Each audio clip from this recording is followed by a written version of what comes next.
Hello, everyone. Welcome to another episode of the Veterans History Project, brought to you by the Lawrence County Museum.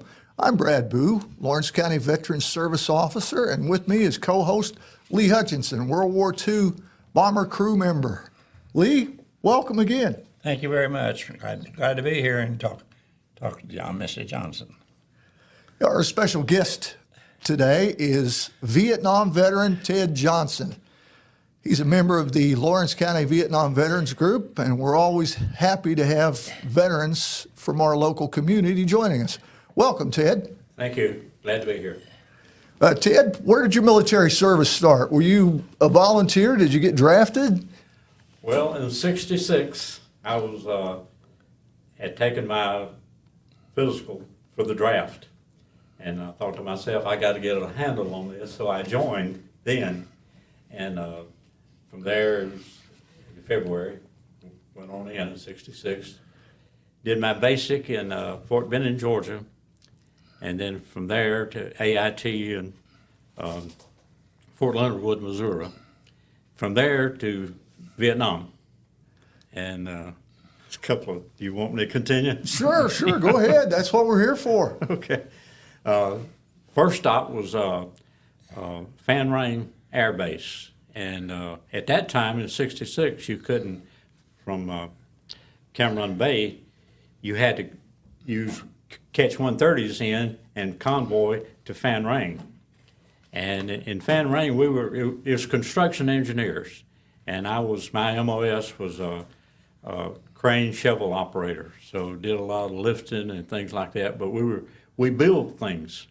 And at Fan Rang, we were in the process of building the airport there at Fan Rang. And I was there for about 9 months there, operating a crane, a lot of experiences with a crane.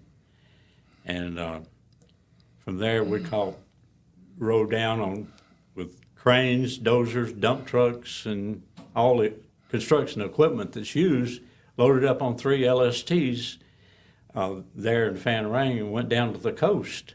And we got off at Newport, I think it was. And I've been asked about the 3 days I spent on the LSTs. And to me, that was the best 3 days I spent in Vietnam because we didn't work. We just laid around and eating sea rations and drinking coffee. But we didn't do anything. Our work day usually without that was 8, 10, 12 hours a day. And I was a crane operator and I was on call. So in the night, so that, I've had some convoy broke down or something, I'd have to go make a lift somewhere. So we were glad for the break, and we got down there in Newport and started building there. I was there till I finished the year and went on back. Then from there, came back to the States and went to Camp Drum, New York. And it was a closed camp at that time. And that's a cold place up there on the St. Lawrence River in Camp Drum, New York. But it was for reservists, and we were part of the stationary personnel there at that time. Permanent party. Yeah. Now it's, I can't think of the name of it. It's a brigade doing with the snow and that. It's the Mountain Division. 10th Mountain Division is there, yes. Yeah, it wasn't that, and it was Fort Drum when we was there. It's Camp Drum, then now it's Fort Drum, I think. But stayed up there for a while, and I was really wanting out of service. And you could get it early out if you volunteered to go back. So I went back to Vietnam. And the second trip was in Pleiku, the middle part of Vietnam. And I was there for 8 months, then went back home. And never really been involved. It kind of stuck with me about things you hear and put in your pocket, and probably heard this, you get out of that uniform, you go home and you forget about this. And I did that for 50 years till I met up with some guys here in Bedford that was starting the Lawrence County Vietnam Veterans Group. So between that and Honor Guard at Legion too, I'm doing that. I've been busy building stuff. I do that to sell things at the fair and so forth. We'll have a good time. At the time, I didn't really think a whole lot about my service, but now that I'm older, I'm glad that I did. And I feel grateful coming home, making it back, I have no big war stories. I have some experiences. You lived in a different part of the world when you carry a rifle to work, and that was part of my routine, was carrying a rifle. And let me just say this about rifles. The M14 was the one I liked, not the M16. I did not like that. But I seen things, seen death, and I guess I've seen more accidents than anything. Standing in a motor pool one day, I seen a group of 3 helicopters flying over, and they'd gotten about a quarter mile from us, and 2 of them ran together. And that was my gut, just, you could see just pieces, and some of it had to be bodies too, just falling to the ground. And, that kind of affected. How many men did they carry? They were 3, I think, on that one. Okay. Didn't hear a whole lot about it, but information was hard to come by sometimes. You get out in the field like that, Yeah, let me go back a little bit for the audience at home. We're on an LST, Yeah. and that stands for Landing Ship Tank. Yeah. And it's a type of Navy ship that is used to transport equipment and people. So that's what Tanks, happened with that. tanks, too. Tanks, yes. And- It's just got a big door that drops down, and you can just go right out onto the beach. It was A flat bottom boat is what it is. It was Or ship. used in World War II a lot, and as a matter of fact, those 3 boats were still owned by the United States, but it was Japanese crew and officers that were operating it at that time, But they're one down in Evansville now, so it's a trip just to go That down was my there. question. That's about the only one left, I Yeah, think. probably in so. Evansville. Probably so. But very interesting. It was real interesting. Yeah, they were functional. Yeah. It had a perfect purpose, Yeah. and for its purpose, it was perfect. Yeah. And they opened up the front and let a ramp down and used the anchor to pull themselves back off the beach. When we were loading that thing up, there was a certain amount of time we had to be loaded up where they could get off the beach, or had to wait for the tide to change again. But pretty good experience. But I guess the accidents kind of stick in my mind, and you just don't hear a whole lot about accidents that happen. It's just not that it's swept under the rug or anything. And I don't even know if they made it on the wall. If those deaths were, but there was a lot. I'll give you an example. There was one that I was closely involved with. I was crane shovel operator, and they had me on the river using a drag bucket to pull sand out of the river. And sand would wash down, we'd dig it out, and they'd haul out, fill sandbags or make concrete or stuff like that. And the river was real swift, and some guys came in there, they were going to go swimming in the middle of the day, and a couple of them got in that couldn't swim.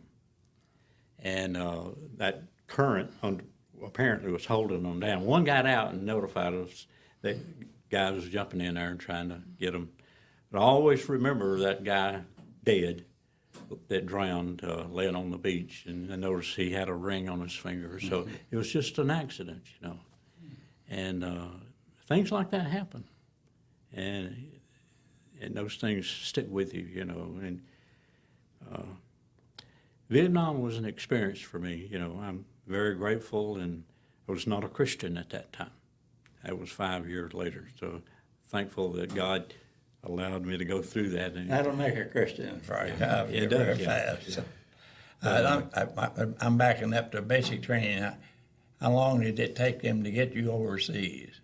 You went into basic training. Basic training was 3 months, then 3 months AIT, something like that. It might be off a little bit, but it was over there real quick. Did not like going through the airports. Everything was standby then, and lot of protesting going on. Yeah. I did not like that. So when they told me to get out of that uniform, I was ready to get out of it, and I was on out. Not because of what they were saying. Yeah. But it just didn't seem right. But did they train you to operate the crane and et cetera, or did you already know that? Well, my number was for a carpenter, Oh, and of course those numbers don't mean a whole lot when you're a soldier first. So I got over there in the construction outfit. We need a body over here on this crane, so I trained on the crane. I didn't go to Fort Leonard Wood. They did have the crane, the $1 Million Hole, I think it was called. But I enjoyed that work. that's what it was in World War II. Yeah. The basic training in the gunnery school, and you go. Oh yeah, it didn't take long. But very interesting. As a young guy, hadn't been out of Georgia or Alabama much. I was there. I enjoyed my time between those two trips in Watertown, New York. That was very interesting up there. Beautiful part back then. It was a very beautiful country. A lot of farmland and stuff, but it got cold up there. It got cold. And It's the Adirondack Mountains, is that correct? it might be, yeah, that sounds familiar, yeah. A lot of cheese, they, Western New York, there's a lot of dairy farms out yeah, there. yeah, that's one. And beautiful country up there. And but I wanted to get back home. I was a young kid. Like I say, I was a young, stupid kid, and I'll emphasize stupid. I did stupid things over there. I didn't get demoted, didn't get locked up, didn't lose any rank, or no Article 15. So I made it back, and I was thankful for that. But I always said, in anything I write, I give credit to the teenagers won the war. And in every war, the teenagers are on the front line. Yeah, yeah. And there was some, like I say, I was 18, a lot of 18-year-olds around our group, and they were doing everything. Not just crane operating, driving trucks and dozers. And matter of fact, the 62nd Engineers, the group I was with, became the plows. They started using the dozers to plow through the jungle. I don't know if you ever heard of that. It's, I forget, there's a nickname for it, but they became famous, that company Well, did. you had to build your own roads over there a lot of times. Well, they did it because of Charlie just having a place. It's hard to find. That's why they had the Agent Orange too. I was going to say the Agent Orange is sprayed Yeah. a lot by the engineers Oh yeah. to clear the foliage. Yeah. Air Force was there, and the Air Force was the best place to go to a PX. Yeah, I can We were imagine. living in tents. The officers. I hear that a lot. And the one thing that Army and Marine Corps veterans will mention about Vietnam and the Air Force is that they could go there and get ice cream. Yeah. Oh yeah. Yeah. Yeah. So it was good to be associated next to an Air Force base, like we were building that Fan Rain Air Base, and Now, that's what planes did they have? The Warthog? part What planes did they have? the Besides F-100s F-100. and the Phantoms were coming on. That's it. That's what Grissom flew, the F-100. But it was interesting, them berms that they had to park them in. Now, we were laying PSP and them aluminum planks and stuff, and they was an outside contractor. We're building the big airport. But it was a nice, I always enjoyed as a young kid, watching them guys take off. They'd get an alert, and they'd have about 3 planes ready. And you can't tell me they didn't hot rod them planes, because they'd get wound up on the end, they'd get an alert, they were on standby, and they'd get alert, they wouldn't go very far, and then it was right straight up. Yeah, those jets were something else. Oh, yeah. And Chuck Yeager, he was there. I'd never met him. I had heard this. He was there during that same year in Vietnam flying. So, It's just like Jimmy Stewart went to Vietnam and flew a combat mission on a B-52. That's well documented. yeah. But, just because they're famous doesn't mean they don't do No, their job just- as a just- military member. Yeah. Very, very interesting though, Vietnam. Like I say, at the time, I just really wanted it over with and gone, and but now I'm glad that I did serve. I'm proud of my service, and But it gives you a different view of life very quickly. oh yeah, you at that age you grow up quick. 18-year, you mature quickly. So you were 18 when you went in. I was 18 in Vietnam. I was 18 when I went in. I didn't get out to England until 19. Yeah, But we had a tail gunner who was still 18 yeah. Right. because he went from basic to gunner age. But could have been worse, I made it back, and appreciate the country and what it will attempt to do. Not always successful. It but, doesn't matter what your job is in the military, you're a target. yeah. Oh yeah. Yeah.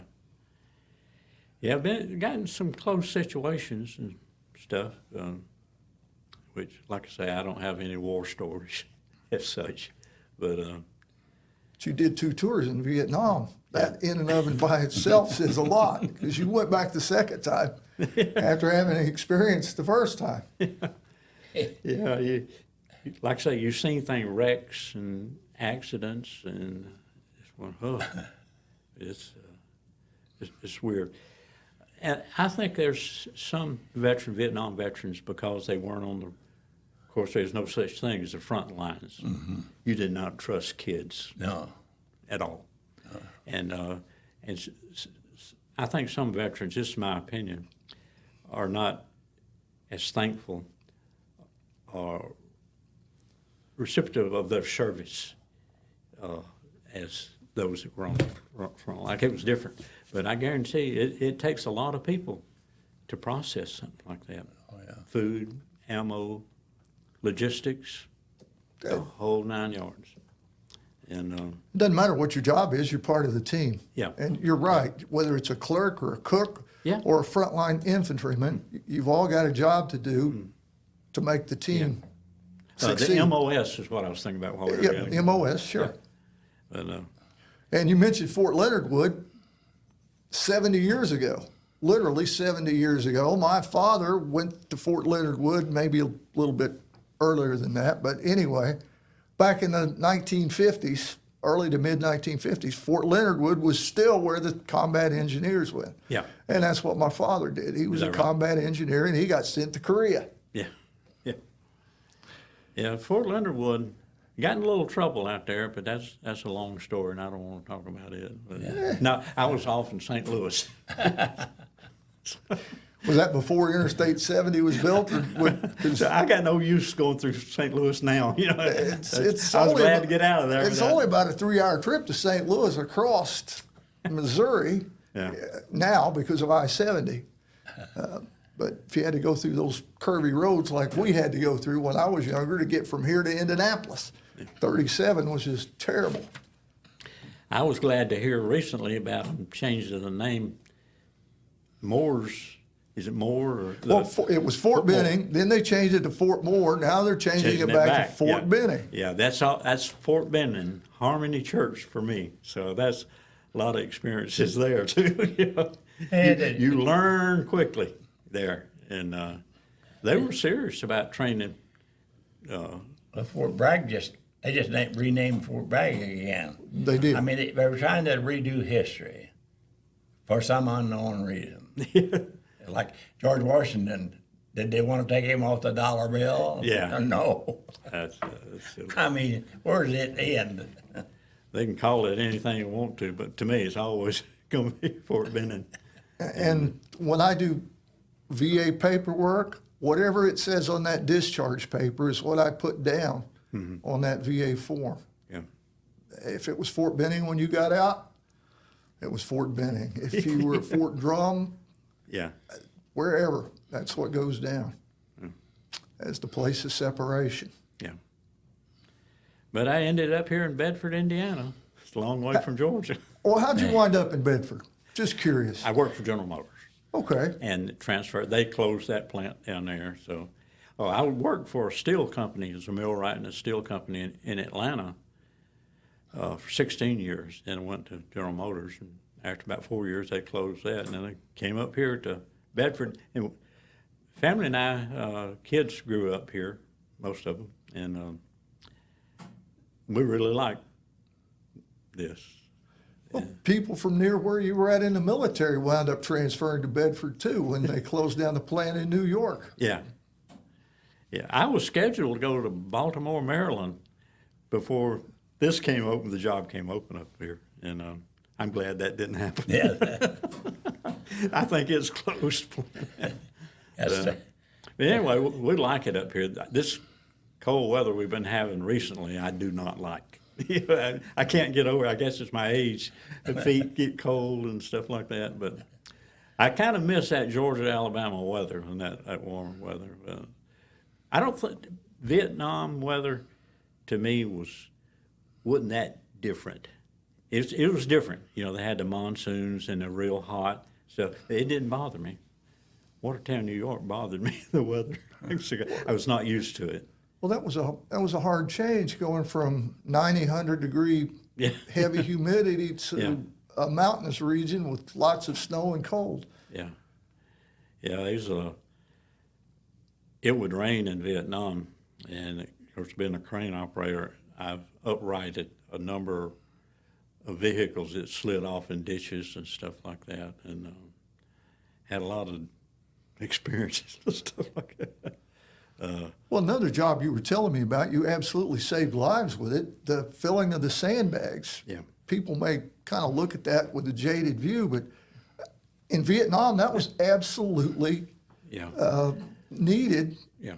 for the tactical operation centers. You had to put sandbags all around those. That was your Let me firing share this with you. position. It just popped in my brain. Charlie had knocked out a bridge not far from us, right, and it's right at the base of this mountain. And they knew they were in there. And I hadn't been over there very long, you know, and short timers were short timers. And I'd already taken over for this one guy that left the crane. And they were repairing that bridge. No, they not repairing it. They took it out. They had dozers and everything down there. They took the whole bridge out, and they were going to set a 6-foot culvert, 2 long pieces. It was awkward, but it's already put together, and it took me and another crane operator to pick it up and drive it around in places and set it down. Then they were going to. That was the bridge. That was a new bridge. Yeah. But what was strange to me, our lift was at night, right there at the base of this mountain, lit up like a Christmas tree. And I think I asked somebody, now, what is this about we don't salute officers, and I'm sitting down here in this crane all lit up like a Christmas tree? This is not making any sense to me. I was a little uneasy till we turned the lights out and got that job over with. You didn't salute officers because they didn't want to be identified. Right. But it didn't matter. They became targets. Yeah. But it was kind of fun. It wasn't fun. It's funny now. It wasn't funny at the time. Gee, talking about being a target out here in the middle of. You should walk up to some captain and say, "Go to heck." But yeah, you weren't supposed. Well, I didn't know you were a captain. I'm sorry.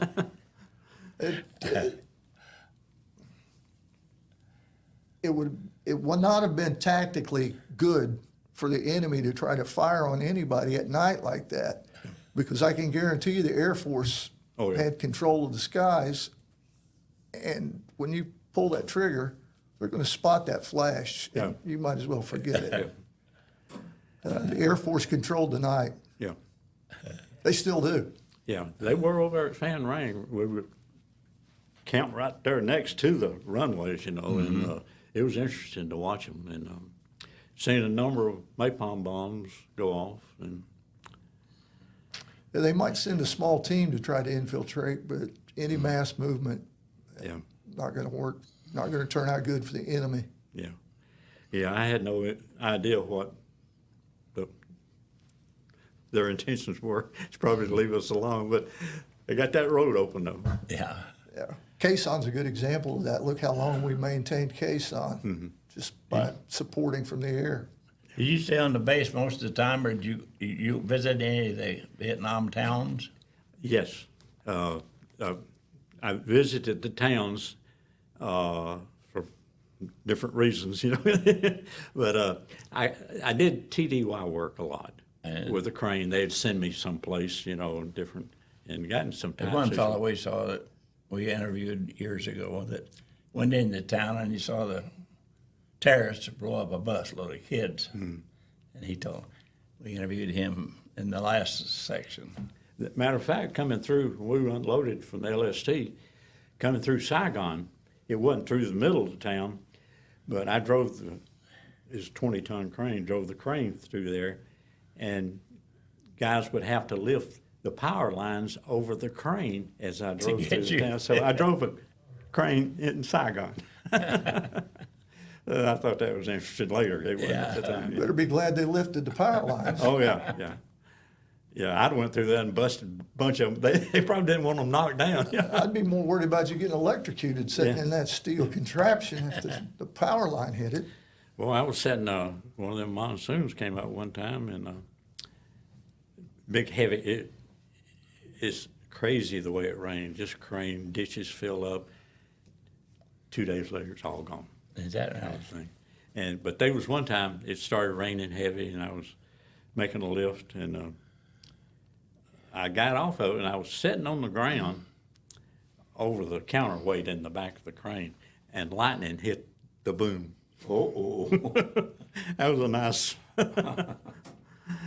nice loud wake you up kind of thing. A Purple Heart deal, but that was. I don't know. But I was leaning against the tire. For the best I can remember, I might be wrong, but nothing happened. I think it did knock a Carter key out of a sheave set that holds the boom up, because dropped a boom after that, so they had to put all that back together. So experiences like that, I could kind Well, if you hadn't been leaning against the tire, your name Yeah. might be on the wall. Yeah. It's one of those blessings. Yeah. Yeah, it was, and that close too, a lightning strike. You know, that got my attention. Ted spoke about his religion. He has also preached a funeral of one veteran that I know Yeah, of. yeah, that was, talking about experiences, that was my first and last one, you know, and I didn't know exactly what to say. I didn't know Terry Yes. that well, other than our services, you know, and a good guy, really good guy, and I know you go in with, well, you got to say something comforting to the family, recognize them and stuff like that. It still felt uneasy, you know, but got through it. And the it's what person we're family- talking about is the late Terry Sarles. He was a Vietnam veteran and the very first commander of the Lawrence County Vietnam Veterans Group. He was a well-known guy around town. He'd been chief of detectives for the county sheriff's department, then went to work at Crane Yeah. as an investigator down at Crane. And then came back and was working in my office for a while as an assistant service officer, helping veterans there. And I think you guys met through the Vietnam Veterans Organization, correct? Yeah. Oh, yeah. Yeah. Yeah, they found out I could build some things. And we were talking about the museum over here. I wanted to visit it. They had a big old flag out there on that pole, and they won't put it in the museum. And I made the box for this big old flag. You know, I want to go over and see if it's still over there one of these days. You know, It's still there. But anyway, I It make is still there. sawdust. It's back in the exhibits, Is that right? yes. And that was the flag that flew over the welcome home ceremony for the 40th anniversary of the end of the Vietnam War. Oh, is that right? Yeah. That's it. Yeah. We flew that flag over, lowered the flag after the ceremony, folded it. It was boxed and put in the museum as a keepsake for the Vietnam veterans, and it's still there. Okay, good deal. I didn't know, and I'm glad of that. It's I think Vietnam veterans are a special group in my brain. I don't know if it's just the draft was going on at that time, you know, and a lot of people opposed to it, and but some went, And then it seemed like a lot used the deferment, to get out of going, I think, just to be honest about it. College, so forth. But all veterans are great, And my dad was World War II Army veteran. And didn't talk a whole lot about it, but he probably had a full-blown case at LSPT or whatever it's called. PTSD. Yeah. Sure. But as a kid growing up, so he was over in Europe somewhere. I don't even know where he was at. But Yeah, you can probably find out a lot more about him if you research on Facebook and different places and find out what outfit he was in. Mm-hmm. There may be a book published that tells what his outfit did. Normally, they all came home as units and published a history book, mm-hmm. Yeah, shortly after the war, and that's where I get a lot of my information from. Absolutely. If you know the unit, you can really delve into it from there. Yeah, I don't even know if I could find it. Seems like most of them's passed now. I'm the only one in my family that's. Yeah, you're not going to find them. You're just going to find the unit and the historians that keep the unit, the descendants that keep the. I just memories remember alive. the name of that outfit or what they became.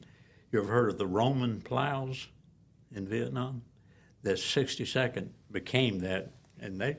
The Roman plows. Yeah, and they take these special-made dozers with a cage over it, protect them, and then they just line up and go across clearing jungle, and that helped probably for the pilots to see. Yeah.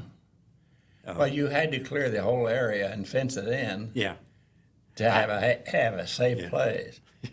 I don't know exactly the operation of it, and like I say, I was gone when they came in. But just look up Roman plows. See, who was it told me that? One of the guys I interviewed told me that he was a lieutenant. He patrolled that area, and the Agent Orange. That's how they got the Agent Orange, was clearing all that. Yeah, that's. But you were safe by being next to the airport. You had extra protection because you knew they're going to protect those planes. Yeah, lived in tents most of the time. It's squad tents, and a lot of times, I think Vietnam veterans can sleep anywhere. I was going to say, being in a tent's much better than being in a Nissan hut in that climate. Yeah, I got in trouble a few times, but It couldn't have been too bad. You didn't get any Article 15s, didn't lose any rank. I got some trouble with South Vietnamese soldiers one time, and of all things, they needed a Spec 5 to sign for an air conditioner for the officer's tent. So they sent me on a convoy to Da Nang with this regular truck driver. And they run a lot of convoys and stuff. And, anyway, he had a girlfriend there. And we were outside the compound. We weren't even in the compound. But he had a girlfriend there. And her South Vietnamese boyfriend showed up that night. Oh. And there was a few of them. I was thinking, boy, you're going to get beat up here. We can't get back in the compound. But she talked him out of it, so nothing happened. So. I don't know about South Vietnamese soldiers. I'm sure they're good, but sometimes they'd abandon a convoy. I heard people complain. It's probably not a lot different than what happened in Afghanistan. You'd have infiltrators that were not loyal to the government of their country, and they would infiltrate. And in a situation like that, you didn't really trust anybody but your buddies, the people you knew. In the Vietnamese, you had to be careful. There's good people. The Montagnards were really good people. The country people, what that was. The people who live around the cities and stuff like that, so the ones you had to watch. There's probably a group that not only the Marines, but the soldiers the tunnel rats. I probably, from what I've heard, I just can't see me ever doing that. Getting in close. I had a golfing partner who was a tunnel rat, little bitty slim guy. I was going to say, He's passed now, but he was telling some of those stories. I said, I don't know how you had the nerve to do that. Yeah. And there's booby traps and animals and all kind of stuff. And some of the most venomous snakes in the world are found in South Vietnam, and they were putting them in those tunnels. yeah. I killed me a one-step snake. You ever heard that expression? Yes, I have. I killed one. There was some guys, Army guy, he was over a detailed South Vietnamese worker. They were cleaning out a ditch, and they were throwing a fit. They spotted a snake hanging off a limb off the bank, and the Army, the guy that was with them in the Army, he shot at it a couple of times, and he missed it. But I had the advantage. I was seeing where he was hitting, and I took his rifle, killed it, and those Vietnamese, they were just so happy, that snake was dead. You were in the eagle's nest. We, Afghanistan, saw scale viper and Russell vipers. They were a routine occurrence over there. Sure were. Everybody pretty well agreed that there was a lot of insects used the airport. You probably heard that, and mosquitoes. No, they were. That's just a saying, they were everywhere. A lot of insects over there. Yeah, I think in that climate, you had everything. You had all the snakes, insects, etc. I'll have guys tell me they never saw a bug one on their compound because the conversation will come around. I never was exposed to Agent Orange. Okay, where we at? I was on a compound. Did you see any bugs or anything there? Yeah. Well, no. I said, didn't dawn on you why there's no grass and there's no bugs? Well, now that you mention it, I can see what you're saying. One of the reasons that they had to spray the Agent Orange on the compound so much is just what I said earlier. Some of the most venomous snakes in the world are found in South Vietnam, in particular the crate, which I think is the one you're talking about, the two-stepper cigarette snake, where the venom is so toxic that it's going to take you out within like 5 minutes. It's very bad. Anyway, they have to spray the Agent Orange on the compounds to keep the grass down so they can see the snakes. Well, there was enough carryover from the Air Force guys on ships. They became eligible for Agent Orange exposure on ships offshore. So that tells you. Agent Orange had to get to Vietnam somehow, and it either came on a plane, or B, a ship. Mm-hmm. What that said, the ships took the water from the bay. That's how they got the Agent Orange. Well, they would take it from out in the middle of the ocean, even. Well, not the middle, but the coastal regions, and the rivers would actually push that chemical out to sea. And the ships cruise right through it, suck it up, desalinate it, put some chemicals in it to take the bacteria out. I said it before, I'll say it again. Every military mess hall you're ever in, you're going to see coffee, iced tea, and lemonade. And if you're in Vietnam, even your milk was made out of water. They take the powdered milk. Yeah. Same deal. It's water.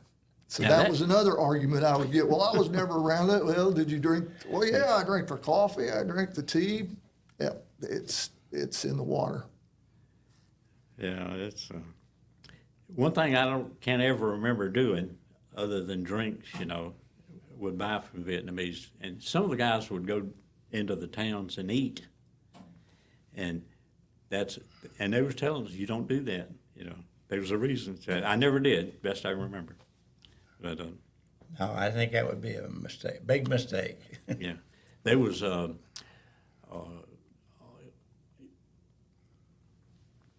open place they sold vegetables and stuff there in Phan Rang, in the city of Phan Rang. And first went over there, went into town, and they'd have all kind of fruits and vegetables and meats hanging up, and flies all over the meat. Yeah. Man, that's not good.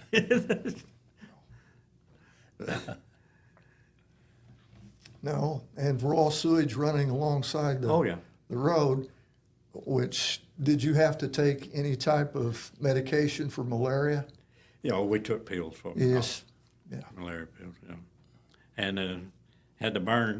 Now, that, talk about something stinking, is they had latrines, and they had them, had a quarter of a, might have been half, drums they'd cut down, and they'd use it in the latrines, and they'd pour diesel fuel in them and burn it. And it's just old black smoke rolling out of it. That was the detail the soldiers had to do. Well, for heaven's sake. Bad smell. Well, a bad smell, but if you're smelling it, you're inhaling it. Oh, yeah. Same way in Iraq and Afghanistan, places in the Middle East, they burn everything, and then you get the burn pit exposure. Yeah, oh, yeah. Now, you were there during the monsoons, the Yeah. rain, Yeah. and it hampered you completely with that heavy equipment, I guess. Yeah, it created problems. So the thing about it, like just say a compound, the way it's laid out, you know, they'd cut roads to put tents up or whatever kind of shelter, and they'd have these deep ditches Oh, I see. around, and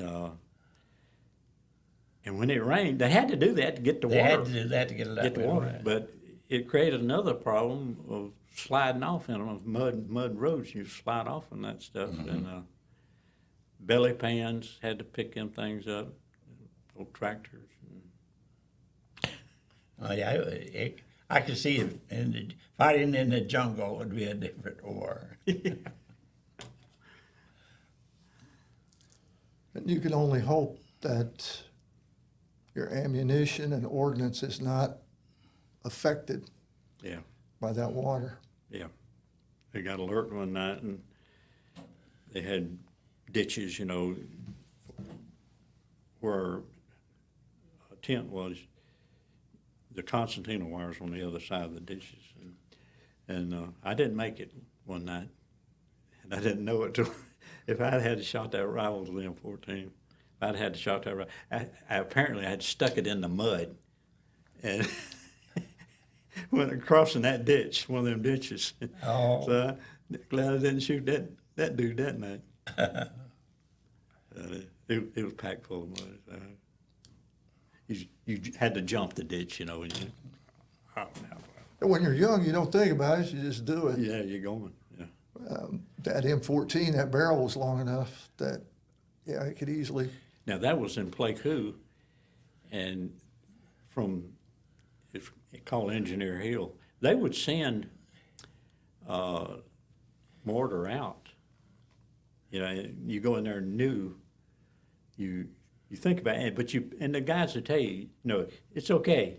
You tell it's going, and they just go about their business, you know, and they could tell the ones coming in or going out. It's a different sound. Nah, man. Have you ever gone to Washington D.C. on the honor flight? Not the honor flight. I've been there before. You've been so- there. and- The honor flight's quite a deal. And they're doing that now for you guys to see the wall and that's it. But Well, if you decide you want to go, let me know. We got the honor flight information in the office. Okay, yeah. I think I put in for it one time. I did get the quilt thing, Mariana Teague Nimitz. Oh, the quilts of Yeah. honor. Yeah, I Yes. got that. Good for you. yeah, I knew Mariana. saw her yesterday. Day before yesterday, I saw her at the Golden Corral. She came over. She gave me and Les Saunders and I. She gave us the quilts, you know, together. Do you know her dad? He's passed, and he was a veteran. Mariana, I don't know her maiden name. No, I don't know either. I just knew her from her in They come down from Lagodi or from Arkansas. yeah, went to eat with us. He did, yeah. Were She they was- part of the General Motors move that came from Arkansas? No, I don't think so. I think they're just local. They're local, Southern Indiana local. Okay. Southern Indiana. Lawrence County is bigger. We're spreading out. Yeah, she's a veteran supporter. Matter of fact, she made us a nice donation to our group Yeah. when we first got started. Yeah, the three of them. There were three of them that make the quilt that made the presentation to Les and I, and How did you get yours? Was it presented personally or? Yeah, it was in person. It was in Bloomfield. There's a church out there that, matter of fact, the lady that's over that is going to speak at our group sometime. Yeah, I heard that she was coming in to speak. Yeah. I'd like to come to that one. Oh, okay. Is that the first Monday in the month? I don't know. First Tuesday? I'd have to look at First my Monday. notes. Just text Steve Warren. He Yeah, was I'll listening check to the it. things. Yeah, I'll check that. It's the first Monday of every month. Oh, yeah, first Monday. At 4 But I'm o'clock. not sure what month it is that she's going to be there. Yeah. Yeah, it's first Monday. Yeah, come visit us anytime. You're more than Yeah, I welcome. was there last fall. And, Yeah, I got one of your books. yeah. Oh, that's right. I didn't buy it there. It was maybe at the fairground. You ever been? Yeah. I'm all over. Yeah, So yeah. Got them selling Good. at different places, smoking gyms and different places. Good read. Good read. Yeah. That's another thing about Ted that we need to talk about. Anytime a family needs a box for a loved one's flag after it's presented, after their passing, Ted makes those boxes. Of course, he sells them. He's got a lot of time and money in producing them, but he's happy to sell those to families that need them. It's the triangle-shaped box for the burial flag that is presented to the family after a veteran passes. And thank you for doing that, Ted. Okay. Yeah, I've probably made Every- over 70 of those. 70, I was going to say, every now and again, somebody will call the office and say, Ted Johnson's We a went guy. to the meeting the other day, and there was one guy bought 2 of them, and I got it down to 1, I think. But anyway, when I get this gun cabinet finished, I got to get back on boxes again. Yeah. They'll put one up at the Legion. Yeah, they're making a gun cabinet, Thank or Ted, excuse me, not they. Ted is making a gun cabinet, which will be raffled off at the Lawrence County Fair at the Vietnam Veterans booth, correct? Yeah. Mhm. That's So when you're at the county fair this year, look up the Vietnam veterans and take a look at that gun cabinet that Ted has built to You be ever seen- raffled off. Yeah. Bob Stewart, he's made stuff for us too, to raffle off, and I've made chests. But one of them that the guys really liked was a blanket chest, and it was some inlay stuff on it. And you may have remembered it, but it was like a little mountain, ridges in the mountain, and a sun behind that, and then like a little bird in that. But you come on out in the front, the bigger part of it was a Huey helicopter. Oh, yeah. That sold well. We sold a lot of rifles. I can't remember what the number was, but there was one guy in our group. I think he spent $95 trying to get the thing. He didn't get it. There you get it. And some things will sell. And I did get in trouble one time. I say get in trouble at the fairgrounds, selling a nightstand, and the top opened up. You could put whatever you wanted in it. Mm-hmm. And I was hawking it on the aisles out there at the fairgrounds, and I was using the expression, a man's nightstand, These 3 women, I guess they heard me say that too many times. They came, now why is this called a man's nightstand? I said, if you want to buy a ticket and you win it, you call it anything you want to. But she had her feathers ruffled up, They were going to pin me to the wall, I guess. Okay. People are people. That's right. People are people. Well, we sure thank you for coming in, and it's been a pleasure to talk Absolutely. with you and hear from you. Yeah. Do you have anything else you want to add, Ted? No, I think I've run off the mouth too much. Lee, do you have any questions? No, I've got mine all in. Okay, well, I guess we'll close out then. I want to thank Joe Voris behind the camera. If not for Joe, we could not produce this. Joe's on the board of directors with me at the Lawrence County Museum. So on behalf of the Lawrence County Museum, I'm Brad Bough, Vice President, and I want to thank you for tuning in to the Veterans History Project. Keep watching. We'll have more videos interviewing more veterans as we go along. And thank you again. But before I go, I want to remind you of one thing. If you love your freedom, please thank a veteran. So long, everybody. Thank you.